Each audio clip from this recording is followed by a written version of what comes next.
Bien, buenas noches a todos.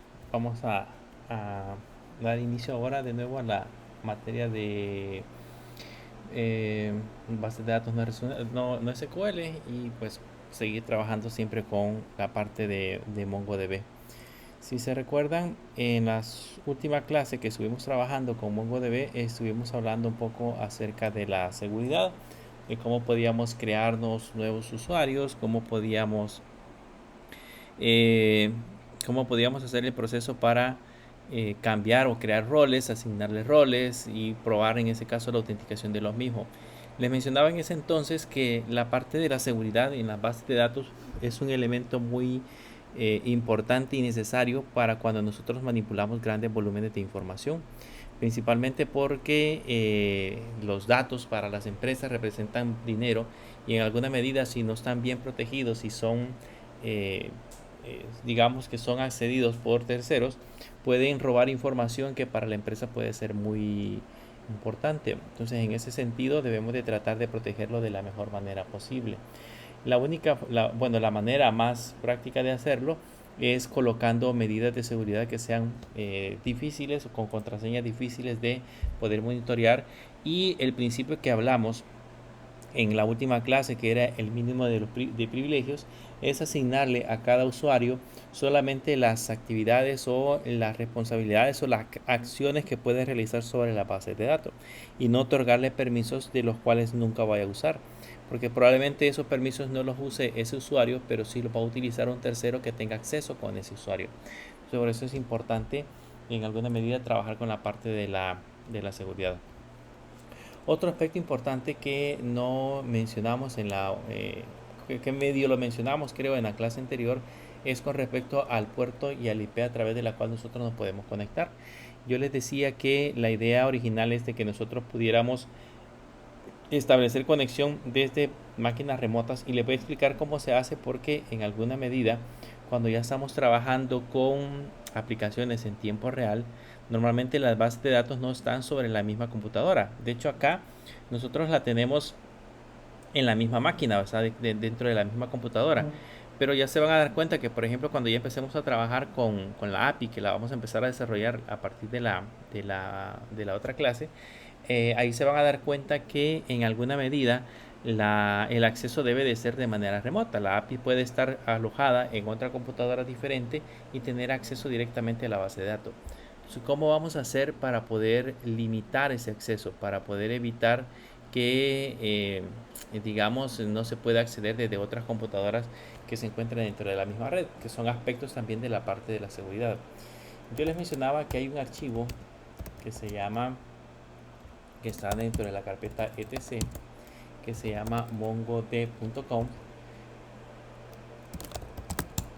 Este archivo tiene varios aspectos de seguridad que nosotros debemos de considerar y uno de esos aspectos de seguridad son en ese caso el puerto y la IP desde la cual nosotros nos podemos conectar. Creo que hicimos algunos ejercicios en la clase anterior donde le cambiamos el puerto y le pusimos por ejemplo el 27018. Yo puedo utilizar cualquier puerto, podría por ejemplo ponerle aquí el puerto 22, solo que si le agrego el puerto 22 estaría creando un conflicto entre el servicio SSH y el servicio que vamos a utilizar de MongoDB. Así que debe de ser cualquiera de los puertos que se encuentren disponibles dentro de la aplicación. Así que en alguna medida debo de verificar cuál es el puerto que vayamos a utilizar. Por lo general el puerto predeterminado es el puerto 27017. Y luego en la parte de abajo yo les decía de que aquí nosotros podemos especificar la IP desde la cual nosotros nos vamos a conectar directamente a la parte de la aplicación. Originalmente está configurado de esta manera, 127.0.0.1. Eso significa de que el MongoDB solo acepta conexiones locales, solo acepta conexiones que están dentro de la misma computadora, pero no acepta conexiones externas. Entonces, si nosotros la dejamos de esa manera, significa que no podríamos conectarnos desde otra computadora. Así como nosotros que vamos a realizar la API en la máquina principal, en la máquina anfitrión, no podríamos conectarnos hacia esta máquina porque el puerto está cerrado. Entonces, por lo general, yo puedo colocar, por ejemplo, acá mi red 192, 168, 56, punto y ponerle 0, y con eso yo le estaría diciendo de que lo que voy a hacer es aceptar conexiones desde la red 192.168.56. Todas las máquinas que estén conectadas a esa red van a poder otorgar peticiones directamente hacia este MongoDB. Si lo quiero hacer de una IP específica, por ejemplo en el caso desde la máquina 7, entonces le puedo poner 192.168.56.7. Eso significa que solamente esa IP se va a poder conectar a MongoDB. Si es muy estricto el limitar las conexiones, lo tendríamos que hacer de esa manera. Digamos que la aplicación que tiene acceso a MongoDB se encuentra alojada en esa IP, entonces ahí le pondríamos en ese caso esa conexión. Caso contrario, si queremos de que toda la red tenga acceso a él, entonces le podemos poner 192, perdón, le podemos poner 0.0.0.0 y ahí tendría acceso cualquiera. Solo que debemos de recordar que si yo le pongo 0.0.0.0, básicamente estoy haciendo de que ese acceso sea público, y que incluso si esa máquina se encuentra expuesta a internet, está con una IP pública, entonces el puerto va a estar disponible para que desde afuera, desde internet, puedan examinarlo y pueden encontrar alguna vulnerabilidad. Por el momento lo vamos a dejar así porque nos va a servir a nosotros para hacer el proceso de conexión. Sabemos que después de hacer un proceso de configuración debemos de reiniciar el servicio. Entonces le ponemos systemctl restart mongod y ahí automáticamente se reinicia. Y si queremos saber si no nos dio ningún error, porque puede ser que al momento que nosotros hayamos digitado algún comando hayamos cometido algún error de escritura o cualquier cosa podría haber sucedido, le ponemos status y ya aparece en ese caso la aplicación en colorcito verde que dice que está corriendo. Eso significa que está funcionando sin ningún problema. Bien, la otra parte que debemos de tomar en cuenta es la parte del firewall. Yo les dije la vez anterior que yo le puedo poner un sudo ufw status. Ese es un firewall interno que tiene MongoDB.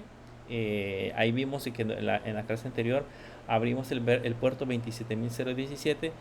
Si el puerto se encuentra cerrado, o sea, si por ejemplo cuando nosotros configuramos el firewall, no abrimos el puerto para que pueda ser accedido desde afuera, entonces no nos va a servir. Podemos tener abierta la conexión de MongoDB para que pueda recibir peticiones externas, pero si desde el firewall lo tenemos bloqueado, pues no va a poder hacer ese proceso. Entonces tendríamos que siempre abrir el puerto. Ahora que ya vimos que el puerto 27017 está abierto, entonces ya podemos establecer la conexión. Voy a ver cuál es la IP de mi máquina. Si se dan cuenta, la IP de mi máquina es la 192.168.56.7. Entonces desde otra computadora, yo lo voy a hacer directamente de la misma, pero desde otra computadora yo le podría colocar Mongo. Digamos que estamos en el centro de cómputo y que cada quien tiene su propia computadora, y le ponemos una IP de las que tiene el laboratorio del centro de cómputo. Entonces ustedes podrían desde cada computadora acceder a la máquina de su compañero para poder entrar a MongoDB si está abierto. ¿Cómo se hace? Se le pone mongo sh y se le agrega el parámetro _host, y ahí ya después del _host le podemos colocar la IP, que sería la 192.168.56.7. Si es un dominio, por ejemplo, si yo tengo alojado mi MongoDB, lo tengo alojado en AWS, entonces ahí podría colocar en lugar de la IP el nombre del dominio con el que yo lo registré. O si en el caso estoy utilizando un servidor DNS local, entonces ahí podría poner el nombre del dominio para que en lugar de colocar la IP se pueda resolver directamente con ese nombre. Pero en nuestro caso, como no tenemos dominios resueltos, vamos a utilizar la IP, y luego después de eso puedo agregar el --port y decirle en cuál es el puerto al que me voy a conectar, que siempre sería al 27017. Luego le vamos a colocar el authentication database para decirle al usuario con el cual nos vamos a conectar. Le ponemos el -católica y luego le ponemos el -p para que nos pida en este caso la contraseña, y ahí le damos enter, le ponemos católica. Vean que aquí ya nos conectamos. Si le ponemos show dbs, ahí ya tenemos todas las bases de datos que originalmente teníamos en nuestra base de datos y hemos usado ya no la IP local, sino que ahora nos estamos usando una conexión remota. Entonces, esa conexión remota que acabamos de hacer es debido a las configuraciones que nosotros nos acabamos de crear, en poder habilitar el firewall, en poder, además de habilitar el firewall, poder en ese caso eh, poder habilitar la configuración de MongoDB para que reciba conexiones remotas, entre otras cosas. Entonces aquí ya estamos listos para que cualquier computadora pueda conectarse a mi MongoDB. Ojo, les menciono siempre, esa parte de cualquier computadora debemos de tratar de limitarlas y tratar de segmentar las máquinas que realmente van a tener acceso a nuestra computadora. Porque si lo dejamos abierto, pues tenemos expuesto el puerto para que cualquiera pueda hacerlo.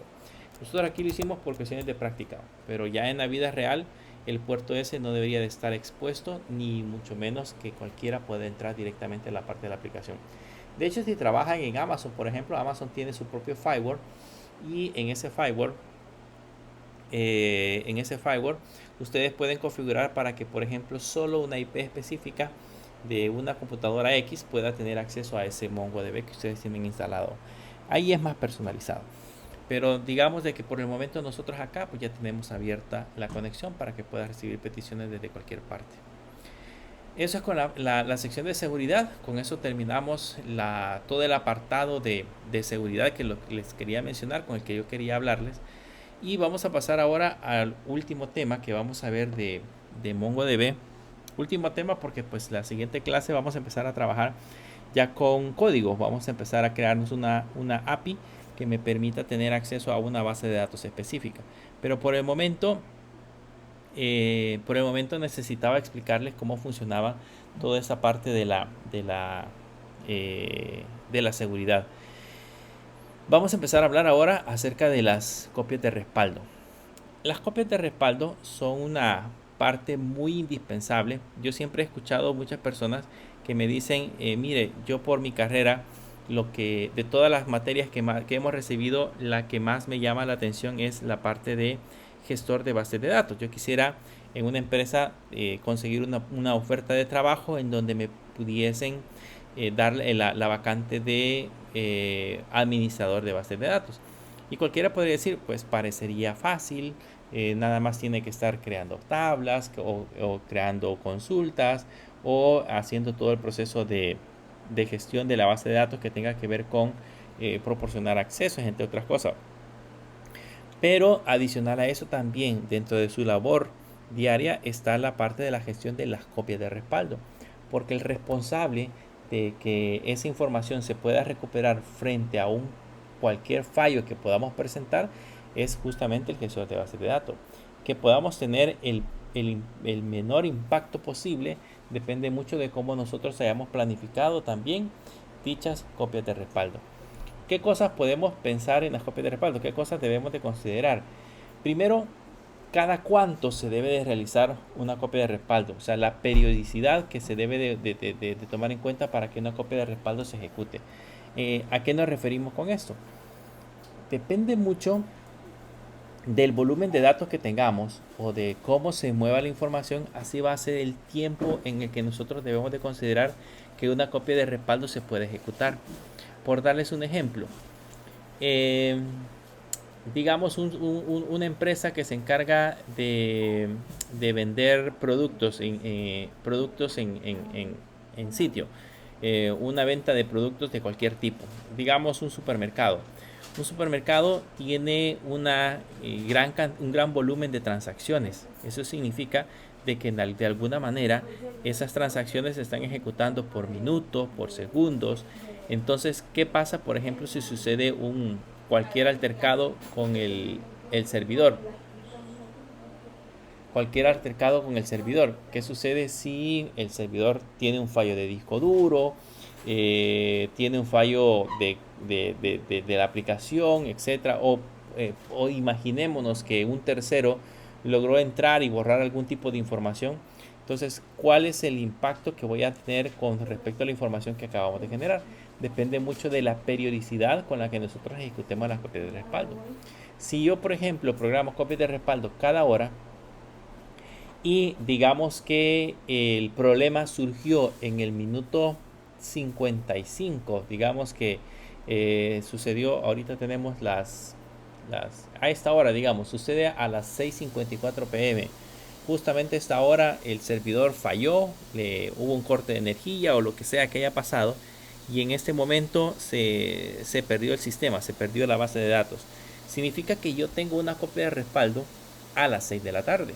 Entonces yo puedo respaldar, puedo recuperar la información a las 6 de la tarde. ¿Ok? Por lo tanto, voy a perder todas las transacciones que se hayan realizado de las 6 de la tarde hasta las 6:54, o sea, 6:55. O sea, básicamente voy a perder 55 minutos de transacciones.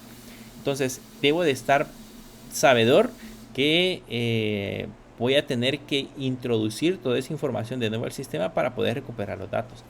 Así que, ¿qué otra recomendación tendría? Bueno, entonces mejor hagamos copias de respaldo cada 10 minutos. Eso significa de que, por ejemplo, a esta hora tendría que introducir o tendría pérdida de datos nada más de 5 minutos, que pues con documentos físicos podría probablemente recuperarlo. Y así, dependiendo de la criticidad que tengamos de los datos, así va a ser el punto en el que nosotros establezcamos de cada cuánto se debe ejecutar una copia de respaldo como tal. Debo de considerar que esa copia de respaldo que se ejecuta también ocupa espacio de disco. Por lo tanto, cuando nosotros intentemos recuperar la información o intentemos hacer copias de respaldo, pues vamos a tener que tener suficiente almacenamiento para ir almacenando esa información. Y probablemente una base de datos pequeña de un almacén pequeño no sea tan grande. Pero si hablamos de una empresa muy grande con gran volumen de información o gran tráfico de datos, como un supermercado por ejemplo, la base de datos no va a pesar 1 mega o 2 megas, probablemente pese gigas de almacenamiento, y por cada copia que nosotros hagamos, pues se ocupe en ese caso esa cantidad de información. Otra cosa interesante que debemos de considerar: las copias de respaldo es muy común que se hagan en el mismo servidor. O sea, digamos, mi servidor de base de datos está almacenado en esta máquina, aquí donde yo tengo. Y aquí, por alguna razón, yo me creé una tabla o una carpeta que se llama backup. Esa carpeta que se llama backup, eh, esa carpeta tiene todas las copias de respaldo que nosotros acabamos de generar. Pero justamente el servidor falló en ese disco duro. Y ahí teníamos las copias de respaldo, y lógicamente también teníamos la información original. Entonces no vamos a tener manera de recuperarlo. Debo de pensar, de las copias de respaldo debo de pensar que deben de almacenarse en otro medio, en otro dispositivo, y que en alguna medida deban de tener redundancia, que sean capaces de poderse recuperar ante un problema como esto. Yo, por ejemplo, en mi caso personal, lo que hago es de que las copias de respaldo las almaceno en un servicio en la nube. Llámese Google Drive o OneDrive, o hay otro que se llama, se me acaba de olvidar el nombre. Bueno, pero hay varios servicios de almacenamiento en la nube que ustedes pueden utilizar, que son gratis. Porque, por ejemplo, en el caso de, de OneDrive, creo que les da 20, o si no sé si 25 o 50 GB gratis. En el caso de Google Drive, creo que les da 15 GB gratuitos. Para una base de datos que no sea tan grande, que no sea con tanto volumen, no me puede servir. Yo puedo ir almacenando las copias de respaldo directamente en la nube, y desde ahí se pueden recuperar sin ningún problema. Entonces, si sucede cualquier percance que suceda, yo sé que la información que originalmente tenía en el disco duro también se encuentra almacenada en la nube, y puedo ir a recuperar esa información directamente de la nube. Eh, Lógicamente, para eso tengo que configurar todos esos procesos de almacenamiento.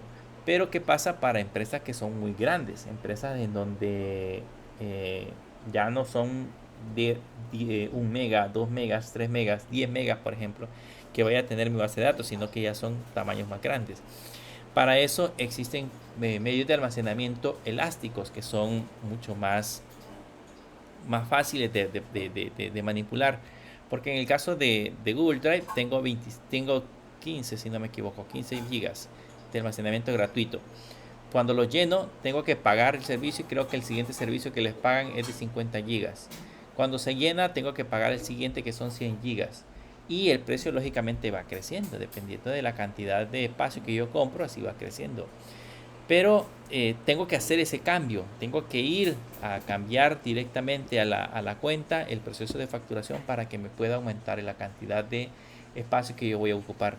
Pero existen algunos que ya son elásticos, que lógicamente se facturan de manera automática, pero me permiten evitar ese problema de estar pensando en que mi copia de respaldo esta noche no se va a guardar porque ya no tengo espacio de almacenamiento en la nube. En el caso de, por ejemplo, de Amazon, hay un servicio que se llama S3. En el caso de Google, hay un servicio que se llama Google Storage, si no me equivoco, que también me permite almacenar información directamente en la nube. Internamente, me creo como una carpeta, y en esa carpeta yo le puedo decir que me empiece a almacenar las copias de respaldo y me cobran por cada giga de almacenamiento. O sea, cada giga que yo ocupe me van cobrando centavos. De esa manera, digamos de que yo llegue a ocupar 100 gigas, probablemente me llegue a comprar $1, $2 mensuales por tener esa información. Y si sigo creciendo, pues me va a seguir aumentando la capacidad que tengo de almacenamiento. Lógicamente puedo ir a esas carpetas y borrar aquellas copias de respaldo que son muy viejas. Pero tengo la ventaja de que no importa el tamaño de mi copia de respaldo, yo sé que se va a ir a almacenar directamente ese espacio en la nube. Entonces, por eso es importante contar con servicios de almacenamiento en la nube y no necesariamente tener las copias de respaldo en la misma máquina.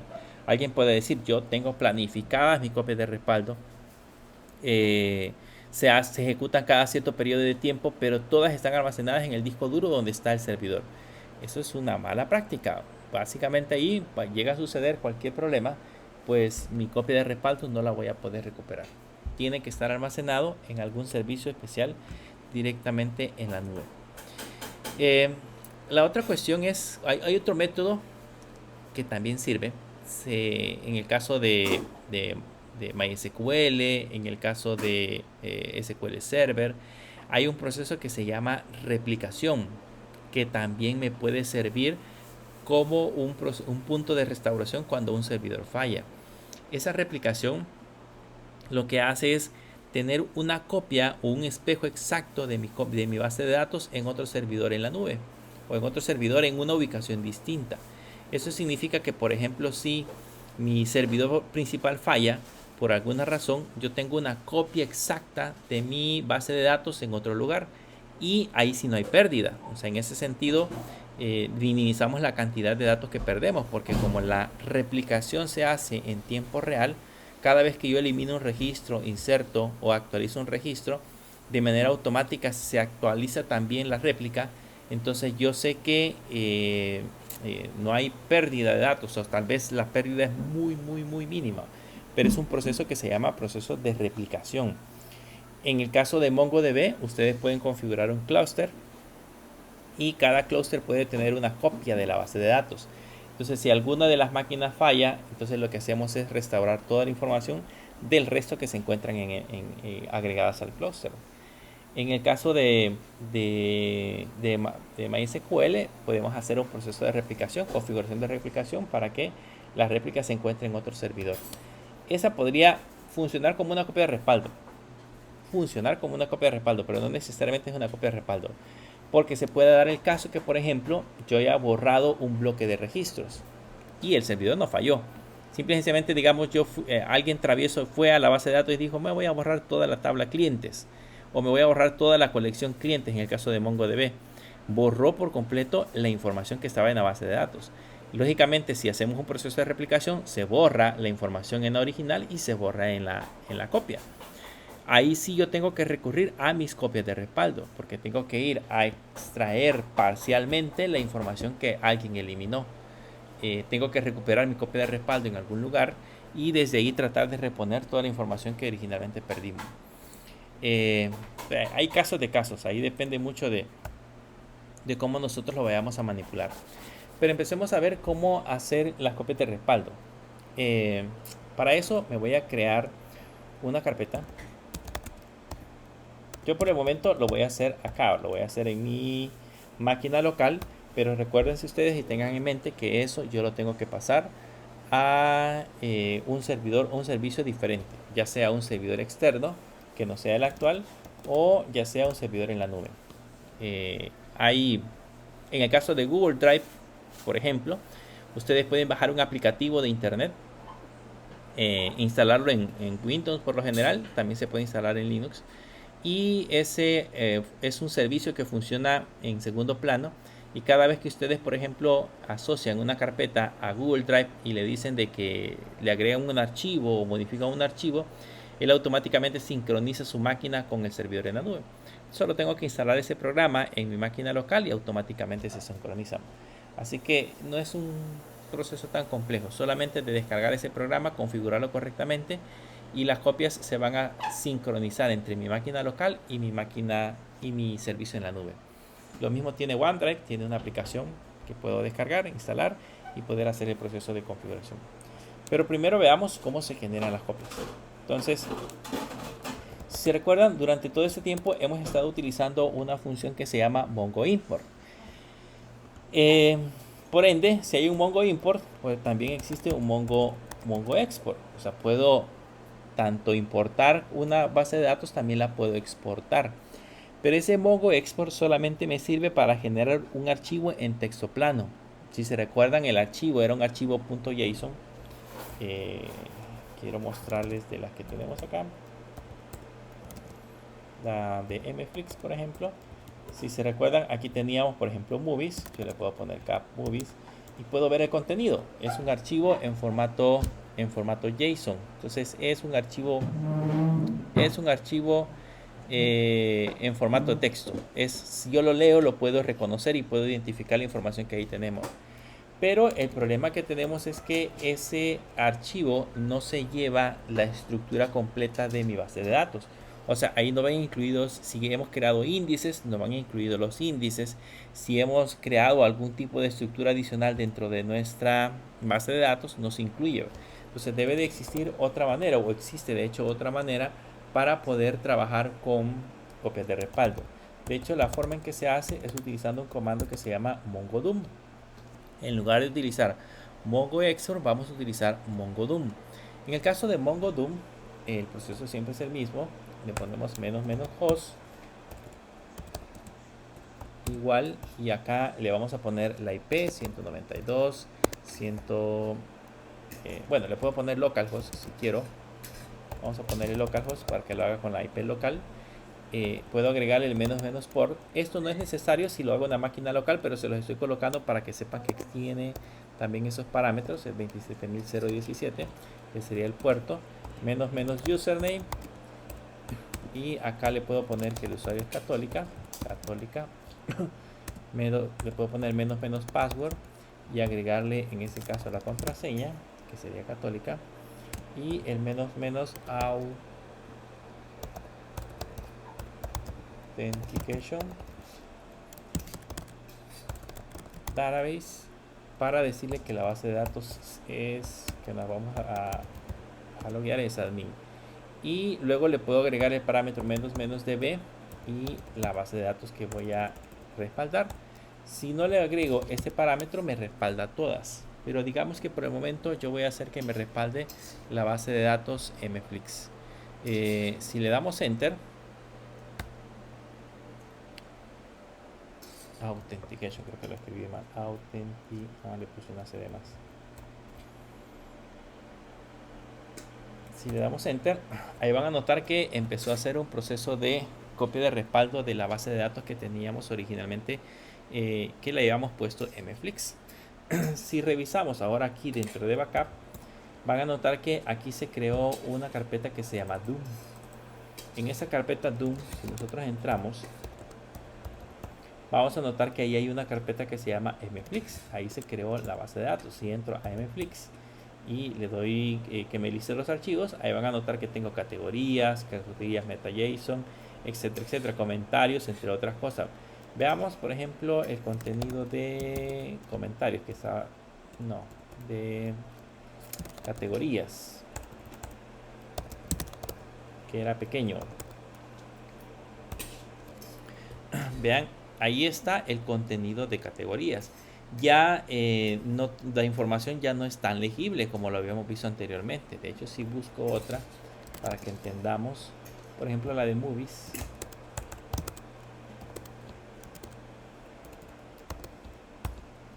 Vean que ahí lista toda la información, pero la información ya no está en un formato legible. De hecho, me colocó todo ese montón de texto porque tiene caracteres especiales. Porque el formato en el que lo guardó es en un formato de tipo texto. Y lo interesante de eso es que, por ejemplo, de movies, me creó un archivo que se llama movies.metadata.json, que esa internamente almacena más información que tiene que ver con la parte de la base de datos. Si hemos creado algún índice, aquí está guardado en esa metadata, entonces puedo recuperar toda esa información. Ahora que ya la logramos ver, vamos a entrar ahora a la base de datos y vamos a intentar borrar. Imagínense que alguien por travieso se intentó borrar la base de datos. Entonces le vamos a poner mongo sh --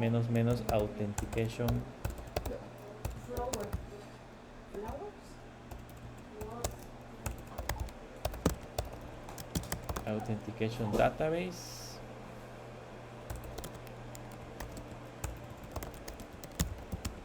menos u, que sería en este caso católica, menos p, y le damos enter. Creo que escribí algo mal.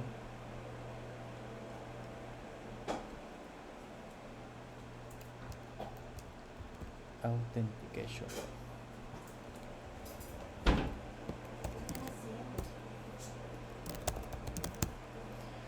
Ya estamos en MongoDB, le puedo poner show dbs y veamos ahora que ya estoy en MongoDB, vamos a borrarnos la base de datos mflix. Entonces le voy a poner use mflix y desde acá le voy a decir que me voy a borrar. Hay un comando que se llama drop database y le voy a decir que me voy a borrar, en este caso, la base de datos.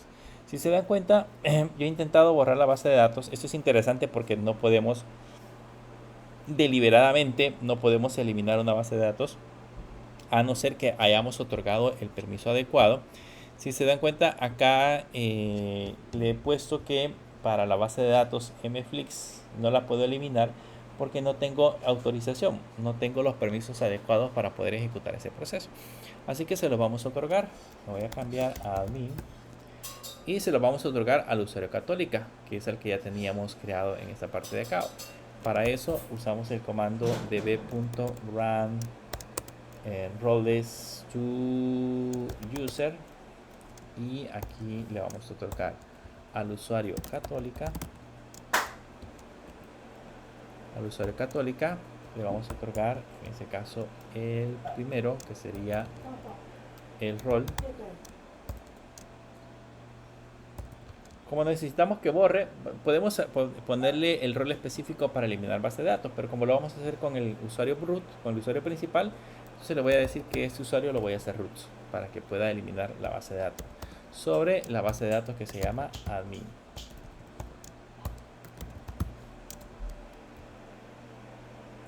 Y ahí cerramos paréntesis. Entonces le estoy asignando al usuario católica, le estoy asignando el rol de root sobre la base de datos admin. Con eso, en teoría, le estoy otorgando los permisos para que pueda eliminar. Si ahora nos vamos a sacar y le damos, nos tenemos que ir directamente a mflix y acá le ponemos drop de database y ahora le ponemos show dbs. Van a notar que ya nos eliminamos mflix. Entonces alguien podría decir, ya nos eliminamos mflix, ahora que ya lo eliminamos, ¿cómo hago para poder recuperar en ese caso esa base de datos o esa información que teníamos? Nos vamos a salir desde acá y nos dimos cuenta, imagínense que por alguna razón nos acaban de hablar y nos dicen, mire, en ese caso estábamos intentando acceder a la base de datos y por lo visto la eliminaron. ¿Cómo puedo hacer para recuperarlo? Y nosotros estamos a horas de la oficina. Pues en este momento tienen que esperar hasta que nosotros lleguemos para poder recuperar la información. ¿Cómo hacemos para recuperarla? Hay un comando que se llama mongo restore, que le ponemos siempre los mismos parámetros, --host, igual, vamos a usar localhost, le ponemos --for, y le vamos a poner el 27017 Le vamos a poner menos menos username igual católica y le vamos a poner menos menos password igual católica y menos menos la autenticación sería authentication database igual admin. Ahora, antes de hacer eso, nosotros debemos de estar ubicados sobre la carpeta donde se encuentra el archivo de respaldo. Vean que aquí yo estoy directamente sobre la carpeta que se llama backup y dentro de ella está el archivo Doom. Si ahora le doy enter, van a notar que ahí automáticamente hace el proceso de restauración. Si ahora vamos de nuevo y nos logueamos,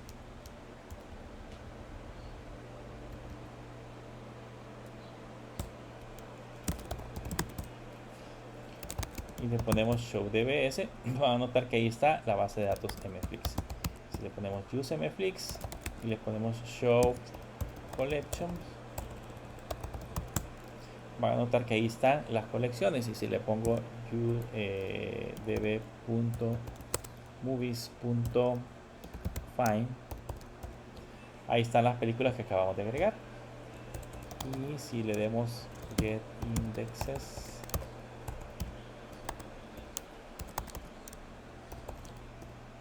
ahí están los índices que también teníamos agregado. Entonces podemos recuperar con esto toda la estructura completita. No solamente recuperamos los datos. Con Mongo Import y con Mongo Export solamente exportamos los datos en bruto, pero no nos llevamos los índices ni otra estructura adicional que nosotros hayamos creado directamente sobre la base de datos. Mientras que con Mongo Doom nos llevamos los datos completitos y además de eso todo el resto de la estructura que tengamos de nuestra base de datos. Entonces es muchísimo más completo si lo hacemos con Mongo Doom que si lo hacemos con Mongo Export. Eso siempre hay que considerarlo. Bien, voy a salirme de acá. Les decía de que debemos de estar siempre en la carpeta. Aquí lo hicimos dentro de la carpeta backup. Aquí está el archivo Doom. Debemos de estar ubicados dentro de esa carpeta donde va a extraer en este caso el Doom 001, el archivo Doom que nosotros queremos recuperar. Ahora bien, es muy probable que nosotros querramos cambiar el nombre de esa carpeta, que nos va a servir más adelante para poder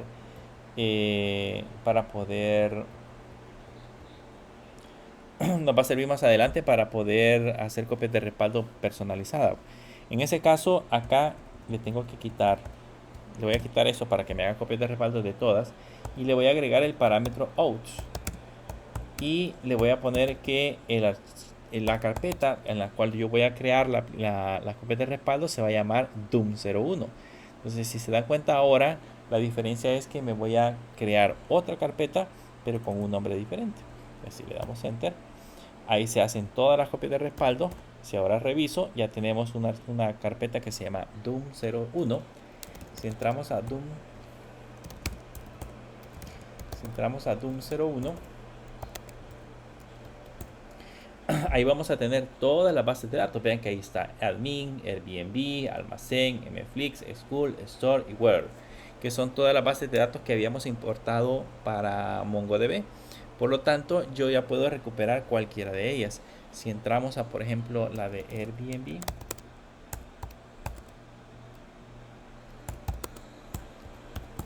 van a notar que pues esa solamente teníamos la que decía datos, así que tenemos datos.bison y datos.metadata.dison.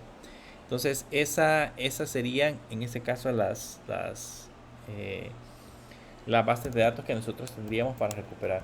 Aquí estamos haciendo copia de toda. Ya les enseñé cómo hacerlo para una específica. Aquí está la de school. Vean que tenemos grados, usuarios 2, ventas, que son las bases de datos con las cuales estamos trabajando.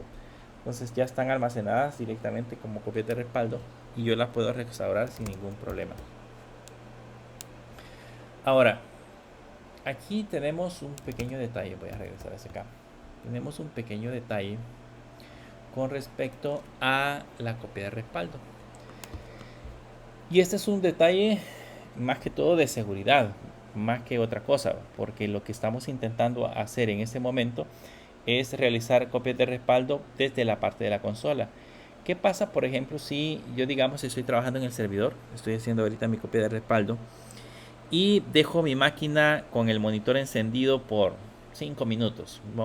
Pueden ser menos, pero digamos por 5 minutos. Y tengo a alguien curioso que está pendiente si yo me levanto del escritorio. Viene alguien curioso y puede digitar el comando history. Y si se dan cuenta, si digita el comando history, aquí se van a encontrar con MongoDB localhost por username. El username no es problema, pero tiene el password. Y el password está visible. O sea, nosotros hemos colocado el password visible sobre la aplicación. Y de hecho, si alguien empieza a hacer flechita hacia arriba, se van a dar cuenta que va a llegar directamente hacia esa línea. Entonces, ¿cómo puedo hacer para de alguna manera darle un pequeño toque de seguridad a esa línea que acabamos de digitar? Evitar en alguna medida que el password esté visible en el historial. Lo que podemos hacer es crearnos un archivo. Vamos a crearnos acá con el comando nano. Vamos a crear un archivo config.yam. El archivo se puede llamar como ustedes quieran. Normalmente en la documentación lo recomiendan que le pongan .yam, pero se puede tener el nombre que ustedes quieran. Le damos enter y ese archivo lo que va a contener acá es la palabra password, dos puntos, y luego le ponemos católica. Ese es el archivo de configuración que nos vamos a crear. Aquí yo lo estoy creando con nano. Para los que tienen instalado Windows, el archivo se tiene que crear con el bloc de notas para que pueda colocarlo en la carpeta donde va a estar el respaldo. Se crea con el bloc de notas y lo guardan en esa carpeta de respaldo. Solamente le colocan password, dos puntos, católica. Lo guardamos y nos salimos. Y ahora que ya tenemos el archivo ese creado, venimos y volvemos de nuevo a la línea donde teníamos la parte de la copia. Le vamos a decir que vamos a crear un doom 2 y solamente le agregamos menos config igual config.yam.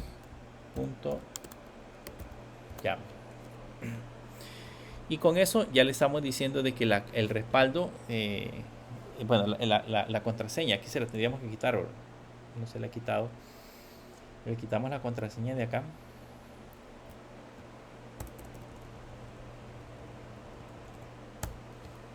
Lo dejamos con los parámetros originales.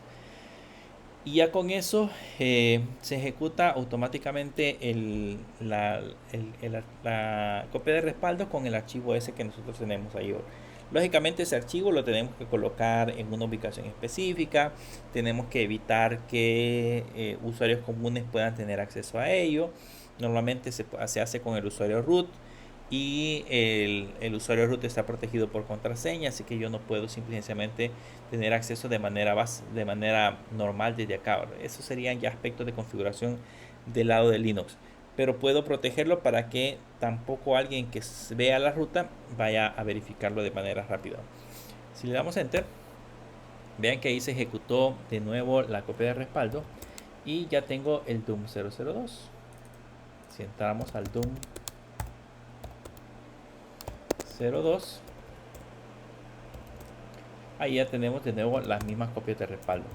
Entonces con eso ya sabemos de que hemos protegido un poco la parte del archivo de configuración.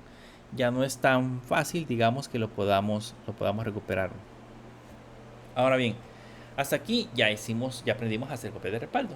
Puedo hacer copias de respaldo de una base de datos específica o hacer copias de respaldo de todas las bases de datos. Ya vimos cómo puedo hacer para restaurar las bases de datos. O sea, puedo hacer todos los procesos que acabamos de mencionar: restaurar copias de respaldo, puedo hacer copias de respaldo de una base de datos o de varias bases de datos, pero el proceso sigue siendo manual.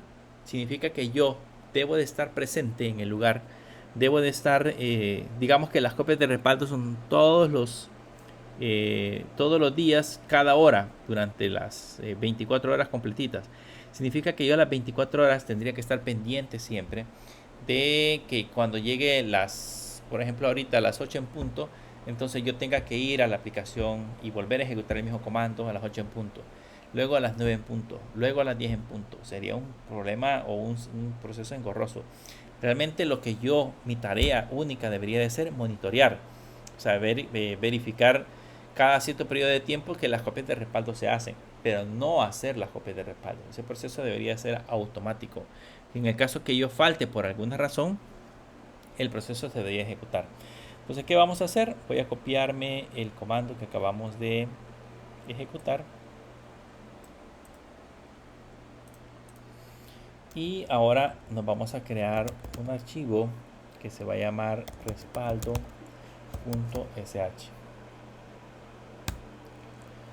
Para esta copia de respaldo vamos a utilizar un archivo .sh. La extensión puede ser cualquiera, lo que necesitamos es que sea un ejecutable, pero por lo general los scripts, los bash scripts se llaman en Linux, se le colocan .sh. Aquí yo debo de saber acerca de comandos de bash script, o sea, comandos de Linux que me permitan automatizar procesos. Este es como que ustedes aprendan otro lenguaje de programación. Hay una documentación o hay un montón de información en internet donde les puede explicar cómo crear archivos bash script para automatizar procesos. En ese caso lo que tenemos que hacer es, para comenzar el archivo bash script, poner el numeral y el signo de pregunta para decirle cuál es la consola que va a utilizar o el intérprete de consola que va a utilizar. Va a usar el bin bash, que es el más común para crear archivos automatizados. Y lo primero que voy a hacer es que le voy a decir que la primera tarea que ejecute este archivo de configuración es que se cambie a la carpeta home, a la carpeta católica, a la carpeta backup, que es la que nosotros creamos. O sea, que se vaya a esa carpeta porque en esa carpeta voy a crear mi copia de respaldo. ¿Okay? Por eso le estoy poniendo un CD. Si lo voy a crear en otra carpeta diferente, entonces tengo que ponerle la ruta donde se va a hacer esa copia de respaldo. Luego me voy a crear una variable que se llama fecha. Esta variable fecha me va a servir para distinguir cada copia de respaldo por su respectiva fecha. Como lo que voy a hacer en este momento es programar una copia de respaldo para que se ejecute todos los días, por ejemplo a la medianoche, entonces voy a decirle que me guarde el día y la hora para poderlo identificar. Si yo le pongo un nombre fijo, imagínense que así como le pusimos Doom02, si yo lo dejo como Doom02, significa que todos los días se va a sobreescribir esa carpeta. O si lo hago cada hora se va a sobreescribir esa carpeta. Entonces yo no voy a tener copias de respaldo de días distintos o de momentos distintos, sino que solamente voy a tener una única copia de respaldo. Y por lo general es siempre interesante e importante tener copias de respaldo de momentos distintos de la base de datos. Porque podría ser, por ejemplo, que un usuario eliminó un cliente y lo eliminó hace una semana y nos dimos cuenta hoy. Entonces yo tengo que ir a recuperar ese registro en la copia de respaldo de hace una semana. Tengo que regresar e ir a buscar ese registro en una semana anterior para posteriormente actualizarlo y agregarlo a la base de datos. Entonces si yo tengo una copia de respaldo solo del día anterior, el día anterior ya no existía. Existía hace una semana, pero no el día anterior. Entonces sí debo de tener copias de respaldo de fechas y horas distintas. Por eso es importante crearnos este campo. Entonces voy a crear el campo. Aquí el formato debe de ser bien estricto. Ustedes le tienen que poner que voy a crearme, o de la función date voy a generar un parámetro. Aquí deben de poner espacio. Ese espacio no lo deben de olvidar. Y colocarle $y, que sería el año en 4 dígitos. $m, el mes. Y $d, que sería el día. Si yo le quiero seguir agregando, por ejemplo, las horas, minutos y segundos, le puedo poner $h, $i para los minutos y $s para los segundos. Si quiero saber el día y la hora exacta que se generó la copia de respaldo. Nosotros, como lo vamos a hacer por día, es suficiente colocarle año, mes y día. Con eso, ahora en la parte de abajo ya puedo pegar el código que habíamos copiado de la otra línea. Y la diferencia que vamos a hacer, vean, aquí tengo el archivo MySQL Doom. Voy a poner toda la línea como tal, que es la que se encarga de hacer la copia de respaldo. Y tiene MySQL Doom, -host localhost, -port, -username, -, authentication database, -out. Y aquí en el out, en lugar de ponerle Doom 0 Doom nada más, le voy a poner Doom y $fecha. Significa que va a tener la palabra Doom y seguido de la palabra Doom 2025. Hoy tenemos 22, sería 2025 0422. Ya le aparecería el formato de la fecha que nosotros hemos especificado en la parte de arriba. Y el archivo config, que era el archivo que utilizamos donde está guardada el password. Con esto guardamos, le damos control O y enter, luego control X. Y listamos los archivos y ya vean que ya tengo respaldo.sh. Ahora, ese archivo respaldo.sh debería de ser el archivo que ejecutamos. Cuando trabajamos en Windows, estamos trabajando en este sistema operativo, los archivos ejecutables en Windows son los archivos con extensión .exe, los archivos con extensión .com y los archivos con extensión .bat. Esos tres archivos son ejecutables. Solo con la extensión Windows reconoce que son ejecutables. Pero en Linux es diferente. Para ejecutar un archivo en Linux yo le puedo poner aquí respaldo.sh y van a notar que me dice permiso denegado, porque aunque internamente tiene los comandos que yo necesito ejecutar, pero no es un archivo que tenga permisos de ejecución. ¿Se acuerdan que los permisos de ejecución aquí están reflejados por estas letras? Y según esto solamente tiene permisos de lectura y escritura para el usuario propietario, de lectura y escritura para el grupo propietario y de solo lectura para cualquier otro usuario, pero no tiene de ejecución. ¿Cómo hago para agregarle permisos de ejecución a este archivo? Para eso debemos de utilizar los comandos de Linux. Cabe mencionar que en Windows, lo que tiene en Windows, la diferencia es que el archivo se va a llamar respaldo.bat, BATEOR. O sea, en lugar de ponerle respaldo.sh, ya se va a llamar respaldo.bat, que es un archivo ejecutable de Windows.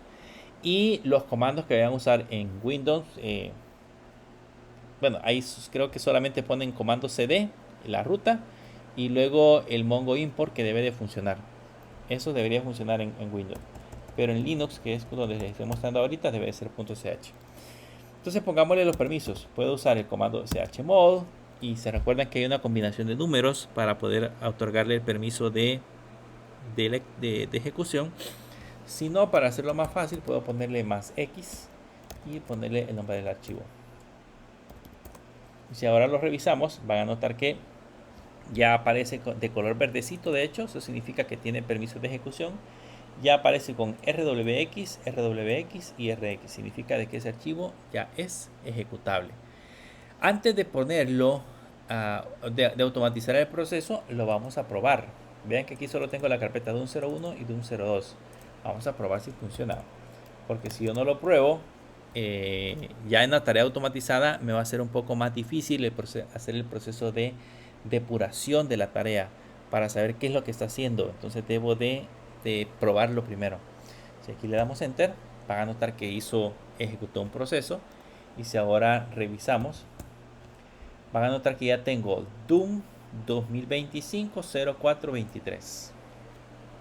Ya me creó esa carpeta con el formato que nosotros le especificamos. Y si entro a esa carpeta Doom 2025 04 2023, van a notar que ahí ya están la base de datos. Eso significa que mi archivo de copias de respaldo funcionó. Está listo para que nosotros podamos automatizar, en ese caso, la tarea. Primero nos vamos a eliminar esta carpeta. Sería Doom 2025. Me voy a eliminar porque pues cuando automatice la copia de respaldo me debería de aparecer automáticamente. Esa va a ser la prueba de que realmente se funcionó. Si se dan cuenta, con Doom -rf y Doom 2025-0423 se eliminó. ¿Por qué tiene 23? Creo que la vez pasada lo habíamos visto. Porque este está en formato UTC y nosotros vamos 6 horas atrás de la hora internacional. Entonces por eso es de que me aparece como UTC. Pero bien, ya que borramos la copia de respaldo, vamos a hacer el proceso de automatización. Vamos a hacer que esa copia de respaldo se ejecute de manera automática. ¿Cómo hacemos esa tarea? En el caso de Linux hay un servicio que se llama hay un servicio que se llama Chrome Tab, o el servicio se llama Chrome. Ese servicio Chrome que ya viene incorporado dentro de Linux me permite colocar tareas automatizadas. En el caso de Windows, creo que también trae un servicio de tareas programadas. No me recuerdo realmente el nombre, yo lo he hecho en otros lugares. Pues creo que es tareas programadas o algo así. La diferencia es que en Windows es en modo gráfico. Ustedes entran y en una ventanita le dicen a qué horas quieren ejecutar la tarea, cuál es el nombre de la tarea que van a ejecutar, etcétera, etcétera. Entonces es más fácil. Pero en el caso de Windows es en modo texto, en Linux, perdón, es en modo texto. Debemos de trabajar con ese servicio que se llama Chrome. Se llama Chrome Tab. Entonces, ¿cómo hacemos para configurarlo? Para configurarlo ejecutamos el comando cron tab-e. Quiero mencionarles que hay dos momentos en los que yo puedo programar la tarea. Una es con el usuario actual, el usuario se llama Católica. Entonces este cron tab-e significa que yo voy a programar una tarea que se va a ejecutar con el usuario Católica. Pero si yo quiero ejecutar una tarea con otro usuario, entonces debo de entrar o loguearme con ese usuario y ponerle cron tab-e. Ahora, si yo quiero ejecutar tareas desde el administrador, hay otro archivo principal que nosotros podemos modificar, que es el que se encarga de hacer esas tareas programadas, que ya lo vamos a ver más adelante. Pero como ahorita yo necesito ejecutar la tarea con el usuario Católica, entonces le pongo cron tab-e, le damos enter. Y la primera vez que ejecutamos este comando me va a preguntar con cuál editor de texto quiero trabajar. Ahí hay varios, está Nano, está Bing, está El, que es, para serles sincero, el más fácil de utilizar es Nano. El resto, el Bing y el Bing TINY son un poco más complicados. No significa que no se puedan usar, pero son un poco más complicados de usar. Mi recomendación, de hecho, si ustedes notan, hay una flechita que dice Nano Easy. Mi recomendación es que usemos Nano. O sea, no tiene sentido ahorita que nos compliquemos la vida utilizando otro editor. Entonces digitamos uno, le damos enter y entramos a Nano. Y aquí ya vamos a empezar a programar la tarea. Si se dan cuenta, aquí la tarea ya si leen un poquito la información, ya nos dice qué es lo que tenemos que programar. Yo le tengo que decir en qué minuto, en qué hora, en qué día del mes, en qué mes y en qué día de la semana quiero ejecutar el comando específico. O sea, esto que ustedes ven acá, si lo logran ver en la parte de arriba, se lo define. Dice que usted debe de proveer en concreto valores para minutos, que sería la M, para horas, que sería la H, para día del mes, que sería Day of Month, para Month, que sería el mes, y para día de la semana, que sería el último valor. O en este caso dice usar asterisco si estos campos son para cualquier día. Entonces yo necesito ejecutar la tarea en un momento específico. Voy a salirme de acá y voy a ponerle date. Y vean que en este caso ahorita tiene la 1:37. En todo lo que digitamos la instrucción le voy a poner que se ejecute a la 1:40. Entonces volvemos a ejecutar cron tab-d a la 1:40. Voy a regresar y le digo, se va a ejecutar en el minuto 40, espacio, en la hora 01, espacio, en el día del mes, le pongo asterisco, en el mes le pongo asterisco, y en el día de la semana le pongo asterisco. Y después el comando que se va a ejecutar está dentro de la carpeta Home, dentro de la carpeta Católica, y se llama, le pusimos respaldo, dentro de la carpeta backup, y le pusimos respaldo.sh. Entonces aquí le estoy diciendo que a las 40, a la 1:40, en el día del mes cualquiera, o sea, esto se va a hacer todos los días, así como lo hemos colocado aquí, se va a hacer en cualquier día del mes, en cualquier día de la semana, se va a ejecutar esta tarea. Entonces ahora lo guardo con control O, le damos enter y con control X nos salimos. Y ahora lo que nos resta es esperar. Vean que ahorita no hay carpeta.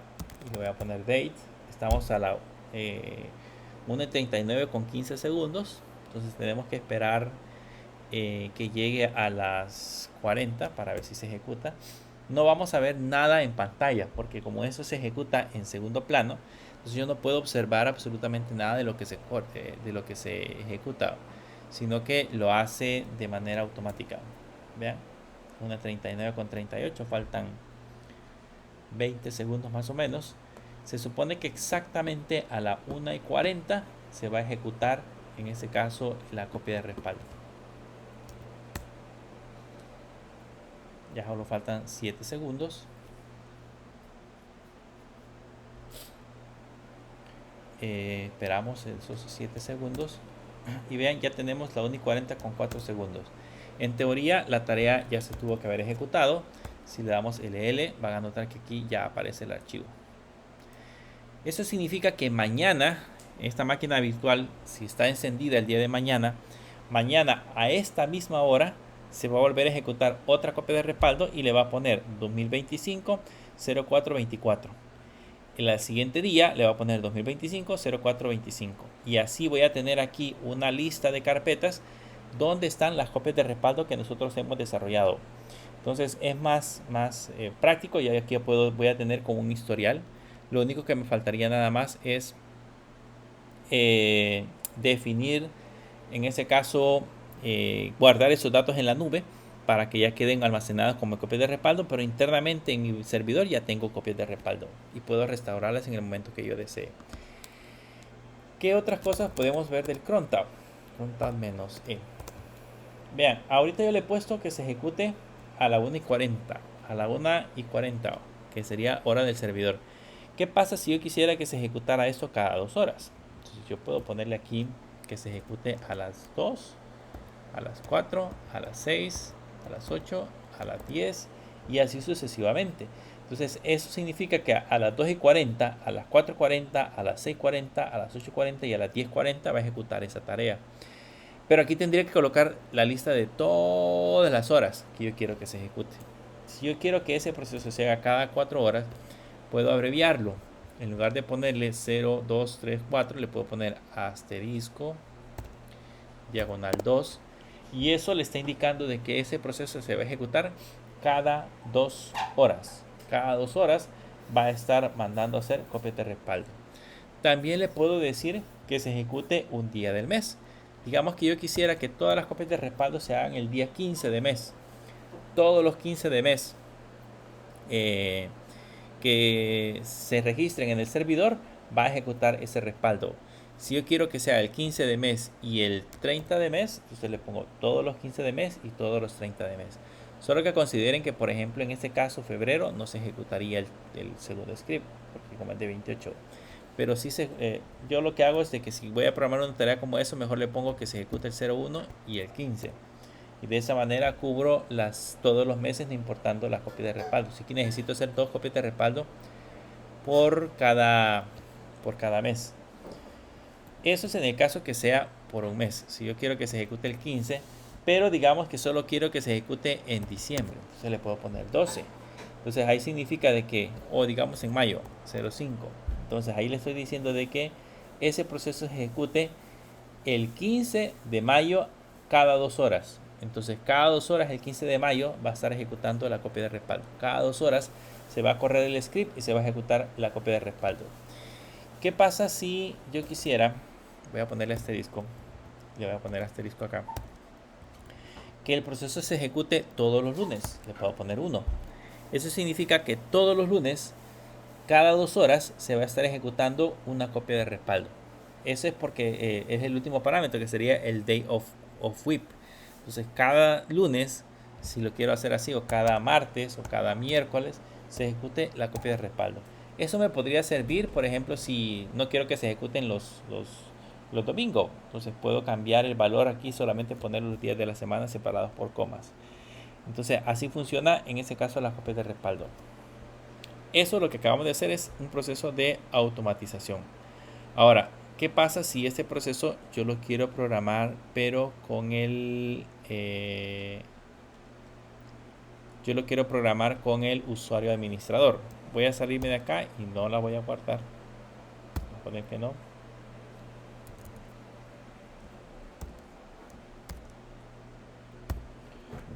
Ahí no guardamos nada. Les decía de que si yo quiero, por ejemplo, que se ejecute con el usuario root, entonces lo primero que tendríamos que hacer sería cambiarnos al usuario root. Le voy a poner sudo su y aquí ya estamos con el usuario root. Y acá en el usuario root puedo en ese caso revisar el archivo. Le ponemos nano, etc, crontab. Hay un archivo que está dentro de la carpeta etc que se llama crontab. Ese archivo, si le damos enter, si se dan cuenta, ya tiene tareas programadas. La diferencia, bueno, la sintaxis es igual. Yo le puedo decir siempre que a la 1 sería, digamos, y 50. A la 1:50, no importante el día, no importante el mes, no importante el día de la semana, con el usuario root, ejecute la tarea de que está en la carpeta home, que está en la carpeta católica, que está en la carpeta backup y que se llama respaldo.sh. Entonces ahí estoy ejecutando la tarea ahora con con el usuario root directamente hacia la carpeta de copia de respaldo. La diferencia acá es que lo estoy haciendo directamente en un archivo de configuración general. Aquí puedo poner root, después para abajo puedo poner una tarea que haga el usuario católica, después abajo otra tarea que haga otro usuario diferente. Entonces puedo programar varias tareas dentro del mismo archivo. Esa es la diferencia si queremos ver. ¿Cómo sé que esas tareas funcionan? Voy a guardar esto. Nos salimos. ¿Cómo puedo saber que estas tareas se están ejecutando? Porque pues ahorita lo comprobamos porque aquí apareció la carpeta. Pero puede hacer que el momento de ejecución se genere algún tipo de error y yo no logre ver la carpeta. Entonces, ¿cómo voy a estar seguro que realmente la tarea se está ejecutando y que probablemente se esté generando algún tipo de error? Si ustedes se van acá a la carpeta bar, aquí hay una carpeta low. Yo les he mencionado ya esta carpeta tiene todos los archivos, todos los logs que se generan dentro de nuestra aplicación. Y si se dan cuenta por acá, hay un archivo que se llama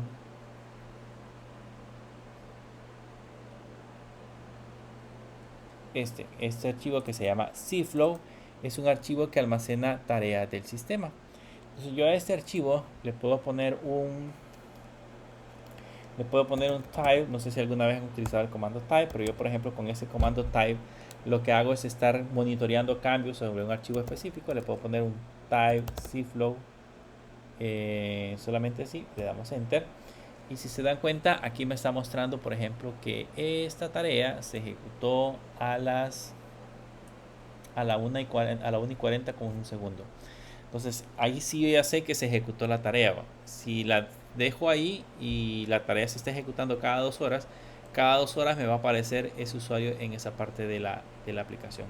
Entonces desde aquí puedo yo estar seguro de que Chrome Tab se ejecutó y que en ese caso guardó en ese caso un comando y se está ejecutando automáticamente dentro de la aplicación. Con eso ya tengo programadas las tareas. Ya tengo automatizadas las tareas de copia de respaldo. Cada vez que mi servidor llegue a esa hora específica, va a ejecutar la orden que nosotros acabamos de especificar y va a hacer la copia de respaldo con la fecha específica. Y yo voy a tener copias de respaldo de cada día y de cada día a esa hora específica. Si lo necesito cada 2 horas, puedo tener copias de respaldo cada 2 horas, solo programando como les mencionaba anteriormente, haciendo los cambios al archivo de respaldo.sh. Ya podría tener copias de respaldo cada 2 horas para poderlas yo recuperar. Y así sucesivamente podemos ir programando todo lo que sea necesario. Yo les he programado ahorita para que se respalden todas las bases de datos, pero pueda darse el caso de que yo necesite hacer copias de respaldo por separado. Entonces puedo agregar el parámetro "-db" y decirle la base de datos que quiero respaldar si fuese necesario, para así evitar estar respaldando bases de datos que probablemente no son necesarias. Pero de eso se trata básicamente. No sé si tienen alguna duda, consulta.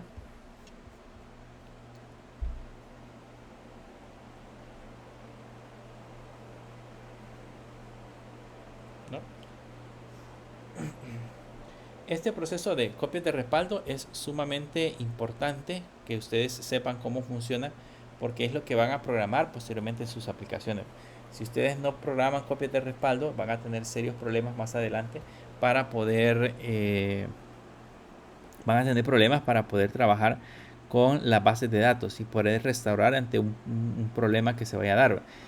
Ante un desastre que se presente, ustedes tienen que estar preparados para poder recuperar la información de la manera más rápida posible y tratando de que el impacto que se dé sea lo menos posible. Imagínense en un banco, por ejemplo, un banco no se puede dar el lujo de que de que la base de datos se borre y que no tengan copia de respaldo. O sea, se imaginan toda la información que se perdería. Entonces los bancos tienen que estar realizando copias de respaldo permanentemente. Hay un servicio, por ejemplo, en el caso de AWS, esa es una ventaja con los servicios automatizados en la nube, que hay un servicio en AWS que hace ellos le llaman un espejo. Entonces pueden programar en AWS y decirle cada 10 minutos hazme un espejo de la base de datos. Cada 10 minutos un espejo. Entonces esos espejos son como ellos le llaman un snapshot. Es como una fotografía del estado actual de la base de datos y la va guardando en orden cronológico. Y si después yo quiero recuperar esas copias de respaldo, pues ahí es más fácil porque solo le digo recupérame los datos de un snapshot y él hace todo el proceso de recuperación. Pero AWS es caro. Así que no todos los clientes van a comprar AWS. Hay clientes que van a comprar servidores más baratos en donde nosotros vamos a tener que automatizar las copias de respaldo, así como les he enseñado en ese momento. Así que se pueden dar varios casos. Puedo tener clientes con grandes volúmenes de datos que pagan por esas copias de respaldo, mucho más fácil. O puedo tener clientes con menos volumen de datos que pagan las copias de respaldo o que nosotros tenemos que automatizar esas copias de respaldo. Ahí hay diferencia entre uno y otro.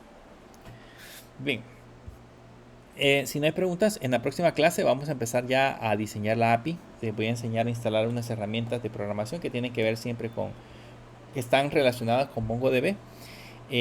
Vamos a empezar a instalar Node.js y vamos a empezar a utilizar, de hecho, Node.js o JavaScript en el lado del servidor para poder programar. Así que las clases que hemos estado viendo ahorita de JavaScript les van a servir todavía un poquito más para la parte de Node.js. Vamos a estarlas combinando entre lo que estamos viendo en el lado de web con lo que vamos a estar viendo acá dentro de MongoDB. Les va a servir como un repaso para entender un poquito mejor.